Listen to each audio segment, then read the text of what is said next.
Ibu harap kalian semua dalam keadaan sehat ya. Nah, di tengah kondisi pandemi seperti saat ini, semoga kita dalam keadaan sehat dan tetap menjaga kesehatan. Baiklah, di pertemuan kali ini kita akan membahas mengenai materi pertumbuhan ekonomi. Nah, adapun tujuan pembelajaran yang harus kita capai di pertemuan kali ini, yang pertama, siswa mampu mendeskripsikan konsep pertumbuhan ekonomi. Yang kedua, siswa mampu menyajikan contoh permasalahan ekonomi dan bagaimana cara mengatasinya. Kemudian, selanjutnya materi yang akan kita bahas ada 3 poin penting. Yang pertama, pengertian pertumbuhan ekonomi. Yang kedua, faktor yang mempengaruhi pertumbuhan ekonomi. Dan yang ketiga yaitu bagaimana cara menghitung pertumbuhan ekonomi di suatu negara. Nah, di pertemuan minggu lalu kita sudah membahas mengenai pendapatan nasional. Apakah masih ada yang ingat apa itu pendapatan nasional? Ya, benar. Pendapatan nasional adalah pendapatan yang diterima oleh setiap anggota masyarakat dalam suatu negara dalam kurun waktu tertentu, biasanya dalam waktu 1 tahun. Nah, materi yang akan kita bahas kali ini mengenai pertumbuhan ekonomi. Salah satu indikator yang dapat digunakan untuk mengukur pertumbuhan ekonomi yaitu pendapatan nasional. Oleh sebab itu, anak-anak, materi minggu lalu yang kita pelajari dan materi yang akan kita bahas hari ini yaitu saling berkaitan. Baiklah, kita langsung saja masuk ke materi kita hari ini. Apakah ada yang tahu apa itu pertumbuhan ekonomi? Pertumbuhan ekonomi adalah keadaan suatu negara di mana mengalami peningkatan kapasitas produksi dan peningkatan pendapatan nasional, yang di mana peningkatan itu terjadi menjadi ke arah yang lebih baik dari tahun sebelumnya. Atau secara sederhana dapat kita katakan, suatu negara mengalami pertumbuhan ekonomi jika negara itu mengalami peningkatan atau penambahan GDP atau pendapatan nasional yang lebih baik atau lebih tinggi dari tahun sebelumnya. Selanjutnya, komponen-komponen ekonomi yang mempengaruhi GDP adalah yang pertama konsumsi masyarakat, yang kedua investasi, yang ketiga biaya atau belanja pemerintah, dan yang terakhir ekspor dan impor. Nah, lalu selain komponen-komponen ekonomi tadi, faktor apa sih yang mempengaruhi pertumbuhan ekonomi? Ternyata ada 2 faktor yang mempengaruhi pertumbuhan ekonomi. Yang pertama, faktor internal. Faktor internal adalah faktor yang berasal dari dalam suatu negara atau domestik. Sedangkan yang kedua, faktor eksternal. Faktor eksternal adalah faktor yang berasal dari luar negara atau di luar domestik. Baiklah, faktor internal yang pertama yang mempengaruhi pertumbuhan ekonomi yaitu sumber daya alam. Sumber daya alam ini sangat penting karena dapat dikatakan bahwa sumber daya alam sebagai bahan baku atau bahan utama yang diperlukan untuk melakukan kegiatan ekonomi. Jadi apabila suatu negara tidak memiliki sumber daya alam, maka negara tersebut harus membutuhkan modal yang lebih besar untuk mampu membeli bahan baku. Kemudian yang kedua, faktor internal yang mempengaruhi pertumbuhan ekonomi yaitu sumber daya manusia. Nah, jika negara memiliki sumber daya alam yang melimpah namun tidak memiliki SDM, atau sumber daya manusia, maka negara itu tidak bisa melakukan kegiatan ekonomi. Dengan tidak bisa melakukan kegiatan ekonomi, maka tidak bisa terciptanya pertumbuhan ekonomi. Oleh sebab itu, sumber daya manusia juga sangat penting dalam faktor pendorong pertumbuhan ekonomi. Namun, sumber daya manusia ini harus memperhatikan kualitas dan kuantitasnya. Jadi, tidak hanya semata-mata kuantitasnya yang memadai, namun tidak dibarengi dengan kualitas yang baik. Karena manusia itu harus memiliki kualitas agar mampu bekerja atau berproduksi dengan maksimal. Kemudian yang ketiga faktor pendorongnya yaitu modal. Jadi apabila satu negara sudah memiliki SDA atau sumber daya alam, sudah memiliki SDM atau sumber daya manusia, namun tidak memiliki modal, maka tidak bisa terjadi kegiatan ekonomi.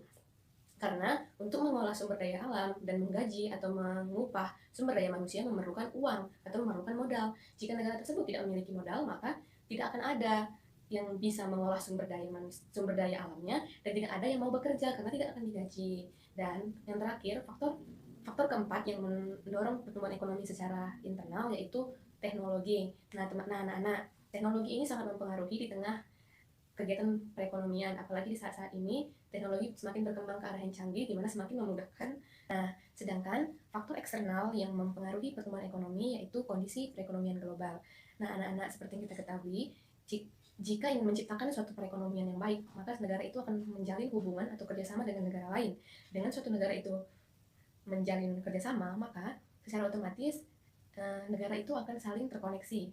Nah, dengan terkoneksinya antar dua negara itu pasti akan mempengaruhi 3 jalur perdagangan, di mana yang pertama jalur perdagangan atau jalur ekspor dan impor, yang kedua jalur investasi atau terjadi penanaman investasi, dan yang ketiga jalur keuangan dan pasar modal. Nah, anak-anak, di tengah kondisi pandemi seperti saat ini, pertumbuhan ekonomi sudah menjadi pembicaraan yang dibahas oleh publik, karena pandemi ini tidak hanya menyerang sektor kesehatan saja, namun juga sudah membabat habis sektor perekonomian, di mana oleh pandemi ini hampir seluruh negara di dunia ini mengalami kemunduran ekonomi, termasuk negara kita yaitu Indonesia. Nah, menurut data BPS bahwa pertumbuhan ekonomi negara kita pada kuartal kedua yaitu minus 5,32. Wah anak-anak, ternyata sudah minus ya negara kita. Nah, namun tidak heran hal ini terjadi karena di tengah kondisi pandemi ini, seluruh kegiatan aktivitas perdagangan negara kita, baik domestik maupun luar negeri, mengalami gangguan atau hambatan, sehingga tidak bisa berjalan seperti biasa dan optimal. Kemudian, para investor yang menanamkan modal di negara kita memulai melakukan spekulasi atau menjaga-jaga dengan memilih menarik investasi mereka karena berpikir akan terjadi kemungkinan yang lebih buruk. Kemudian selain itu, para investor juga ada yang sudah tidak mampu lagi bertahan di tengah kondisi pandemi ini, tidak mampu lagi survive, sehingga harus terpaksa menutup perusahaan mereka atau gulung tikar.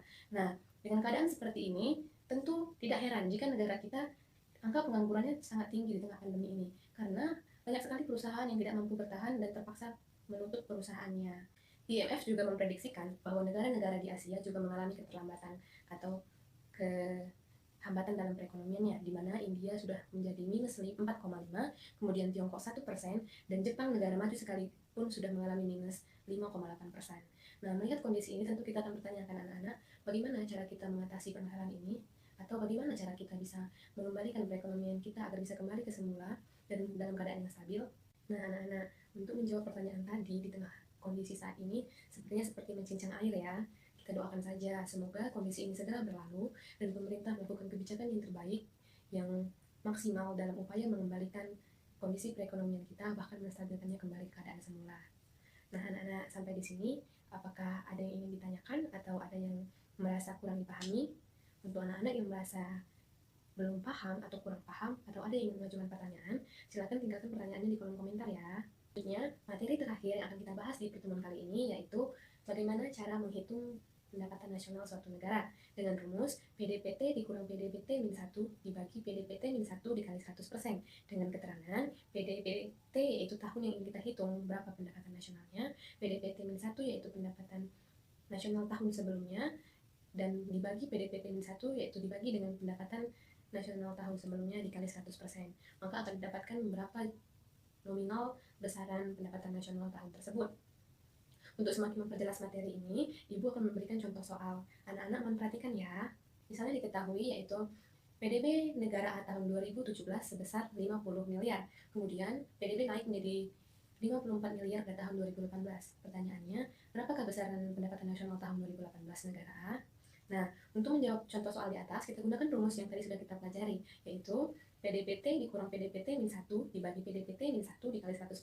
Kita masukkan angka-angkanya, yaitu 54 miliar dikurang 50 miliar dibagi 50 miliar dikali 100%.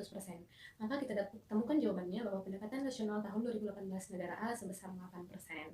Nah, dari pembahasan awal kita sampai saat ini, maka dapat dikatakan bahwa suatu negara mengalami pertumbuhan ekonomi jika negara tersebut mengalami atau terjadi peningkatan pendapatan nasional yang lebih baik atau lebih tinggi dari tahun sebelumnya. Kemudian, selain komponen-komponen ekonomi yang mempengaruhi pertumbuhan ekonomi, ada dua faktor yang mempengaruhinya. Yang pertama, faktor internal atau faktor yang berasal dari dalam negara tersebut, yang meliputi sumber daya alam, sumber daya manusia, modal, dan teknologi. Sedangkan faktor eksternal yaitu faktor yang berasal dari luar negeri atau luar negara, meliputi kondisi perekonomian global dengan memperhatikan 3 jalur, yaitu jalur investasi, jalur perdagangan, dan jalur keuangan dan pasar modal. Dan yang terakhir, cara menghitung pertumbuhan ekonomi dapat menggunakan rumus PDBT dikurang PDBT min 1 dibagi PDPT min 1 dikali 100%. Nah, berdasarkan rumus ini dapat kita ketahui berapa besaran pertumbuhan ekonomi suatu negara. Baiklah, pembelajaran hari ini Ibu cukupkan sampai di sini. Nah, dalam mempelajari pertumbuhan ekonomi, anak-anak hendaknya mempelajari juga bagaimana perkembangan pertumbuhan ekonomi dari awal sampai saat ini. Karena di pertemuan selanjutnya kita akan membahas mengenai teori pertumbuhan ekonomi. Nah, Ibu ingin mengingatkan, di tengah kondisi pandemi seperti saat ini, hendaknya tidak menyurutkan atau membuat anak-anak menjadi malas dalam belajar dan menuntut ilmu. Semoga tetap semangat dalam menggali ilmu dan tidak malas ya anak-anak. Nah, Ibu juga ingin ingatkan tetap jaga kesehatan karena kesehatan tetap nomor 1 dan patuhi protokol kesehatan dimanapun anak-anak berada. Baiklah, Ibu cukupkan sampai di sini. Terima kasih atas perhatiannya. Semoga apa yang Ibu sampaikan bisa bermanfaat. Jika ada yang ingin ditanyakan atau kurang dipahami, boleh tinggalkan pertanyaan itu di dalam kolom komentar yang akan kita diskusikan bersama-sama. Baiklah anak-anak, Ibu ucapkan selamat pagi. Terima kasih sekali lagi dan sampai jumpa di pertemuan selanjutnya. Dadah!